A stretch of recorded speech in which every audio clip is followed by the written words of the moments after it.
Collector మరియు DPRO గారి ఆదేశాల ప్రకారం మన మోతే మండల ఎంపీడీఓ గారి పర్యవేక్షణలో మన బీకే గ్రామ సర్పంచ్ గారు మరి యొక్క పాలకవర్గం అదే రకంగా సభ్యులు వార్డు నెంబర్ సభ్యులు గ్రామస్తులందరికీ కూడా తెలియజేసేది ఏంటంటే ప్రభుత్వం చేస్తున్న సంక్షేమ పథకాలపైన సీజనల్ వ్యాధులపైన వీటన్నిటిపైన తెలంగాణ సాంస్కృతిక సారథి వేముల శ్రవణ్ కార్యక్రమం చేత పాటలు పాడి ప్రజలను చైతన్యం చేయడం కోసం మన తండా రావడం జరిగింది.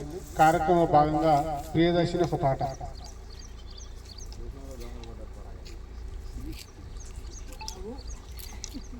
ఇంటి చుట్టుపక్కల చెత్త చెదారము ఈగలకు దోమలకు